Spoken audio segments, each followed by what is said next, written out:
I got a message from one of my online kettlebell clients who was having trouble feeling his core during certain exercises. I made a video for him and showed him 2 simple ways that he can improve his core strength to help him with his kettlebell workouts. I'm on a mission to help men and women get into great shape using kettlebells. Hi, I'm Ryan Jankowitz, the owner of RJ Kettlebell. I help men and women lose weight, shed their spare tire, and build lean muscle so they can fit better in their clothes and look better naked. So the 2 drills I showed my client had to do with 1, breathing, and 2, doing something called the back pressure crunch. So let me show you the back pressure crunch first, and then I'll show you the breathing technique I use to really contract the muscles in the core. So this simple drill here called the back pressure crunch is going to take the rib cage and push it down onto the pelvis so it locks your core in place. And we're just going to use a little towel here to get some feedback. So you're going to lay on your back here, and when I'm in this relaxed position, there's room underneath my lower back. If I were to put this towel underneath my lower back and just relax, I can pull the towel out from my lower back. Now here's what we're going to do. You're going to take your lower back and you're going to push it into the floor and pin the towel between your back and the floor. When I do that, I cannot pull the towel out from beneath my lower back. My abs are nice and tight. I feel all the muscles in my core contracting as I'm pushing my lower back into the floor. So we would use that when we're standing up at the top of most of your kettlebell exercises.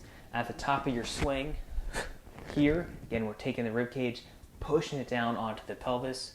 When you're pressing, again, pushing the rib cage down onto the pelvis so we don't go into this back extension.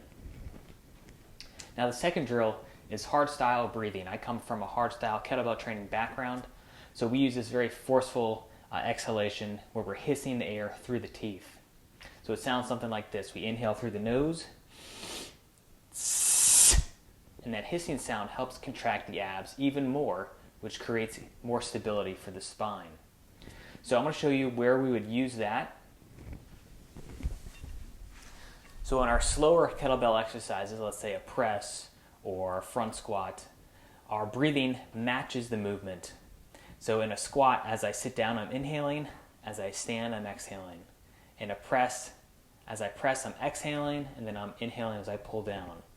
In the faster ballistic movements, the breath is much shorter, let's say, for example, in a one-arm swing or a clean, and the exhale matches the contraction of the glutes and the quads. Let me show you what it looks like in practice. So short exhale on that clean. Now I'm going to do a front squat. I'm going to inhale all the way down. And I'm bracing the core at the top by using that back pressure crunch and the breath. In a press, again, pushing the rib cage down onto the pelvis.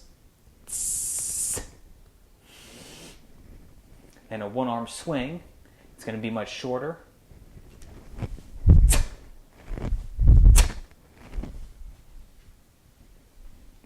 So by focusing in on the breath and doing that back pressure crunch where I'm pushing the rib cage down to the pelvis, I can really feel my core with every exercise that I'm doing.